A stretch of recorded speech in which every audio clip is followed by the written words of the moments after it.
एक बड़ी ही फेमस कहावत है जो आपने भी सुनी होगी कि जब तक खुद किसी पर ना बीते तब तक उसको दूसरों का दुख समझ नहीं आता है।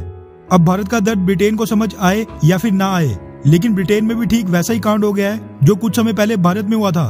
बात 26 जनवरी के दिन दिल्ली की सड़कों और लाल किले पर उग्र भीड़ के मचाए उत्पात की हो रही है, जिन्होंने किसानों के नाम पर पब्लिक प्रॉपर्टी को नुकसान पहुंचाया, लाल किले में घुसकर किसी धर्म या पंथ विशेष का झंडा फहराया। बस इतना ही नहीं, दिल्ली पुलिस के जवानों के साथ मारपीट भी की और लाल किले की दीवारों के ऊपर से उनको नीचे गिरने पर भी मजबूर किया, जिसमें कई दिल्ली पुलिस के जवान घायल हो गए थे और उनमें से तो कई आज तक बेड रेस्ट पर हैं। मगर लोकतंत्र के ठेकेदार ये सभी पश्चिमी देश जिनसे खुद ही अपने देश नहीं संभाले जाते, ये लोग भारतीय सरकार को किसानों के मुद्दे पर नसीहत देने की कोशिश कर रहे थे, जिनमें सबसे आगे था ब्रिटेन, जिसने पूरी तरह एक लिमिट क्रॉस करके कुछ दिनों पहले अपनी पार्लियामेंट में भारत के अंदरूनी मामले, किसान आंदोलन और भारत में प्रेस फ्रीडम पर डिबेट करवाई। मगर आज जब इन पर खुद बीती है तब इनको भारत का दुख समझ आया है।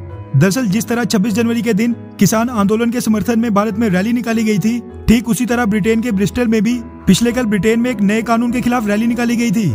इस नए कानून में ब्रिटेन में प्रदर्शन यानी प्रोटेस्ट करने के अधिकार में छेड़छाड़ की गई थी। उदाहरण के तौर पर इस बिल में पुलिस को अधिकार दिया गया था कि अगर प्रोटेस्ट करने वाले व्यक्ति की वजह से किसी संस्था यानी ऑर्गेनाइजेशन को दिक्कत हो रही हो या उसकी आवाज से डिस्टरबेंस हो रही हो तो फिर पुलिस उसको वहां से फौरन हटा सकती है। यानी इस बिल में पुलिस की पावर्स पहले से ज्यादा बढ़ा दी थी और प्रोटेस्टर्स के ऊपर पुलिस को पहले से ज्यादा कंट्रोल दे दिया गया था। साथ में अगर प्रदर्शन कर रहा कोई व्यक्ति वहां पर प्ले कार्ड पकड़कर पुलिस का ऑर्डर नहीं माने तो उस पर 2500 पाउंड यानी 2,50,000 रुपए तक का जुर्माना लगाने का भी प्रावधान था। इसी के साथ वहां पर किसी भी स्टैच्यू को तोड़ने पर इस बिल में 10 साल तक की जेल का भी प्रावधान किया गया था। वैसे इन सभी अमेंडमेंट्स में कुछ चेंजेस जायज थे और कुछ तो बिल्कुल नहीं। खुद इनके कानून में इतने ज्यादा लूप होल हैं और ये लोग भारत को सिखा रहे हैं कि प्रोटेस्ट कर रहे फार्मर्स के राइट्स को कैसे सुनिश्चित करना है।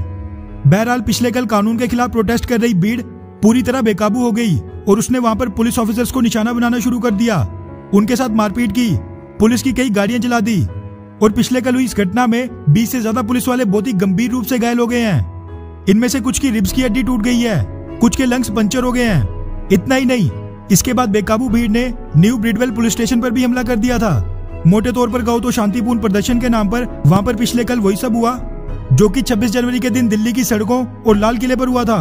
अब सोचिए अगर भारतीय सरकार इस घटना को अपनी पार्लियामेंट में डिस्कस करे और दंगा भड़काने वाले लोगों से कैसे निपटना है या उनके राइट्स को कैसे सुनिश्चित करना है, ब्रिटेन की सरकार को यह नसीहत दे, तो फिर ब्रिटेन और ब्रिटेन के लोगों को कैसा लगेगा? वैसे ये तो कभी होगा नहीं, क्योंकि भारत कभी भी किसी दूसरे देश के अंदरूनी मामले में कभी दखल नहीं देता है। खैर, इस बारे में आपकी क्या राय है, नीचे कमेंट करके जरूर बताएं। अच्छा सुनो, चैनल को सब्सक्राइब करो, उसके बाद घंटी बजा देना ताकि अगली वीडियो आपसे मिस ना हो पाए। Thank you.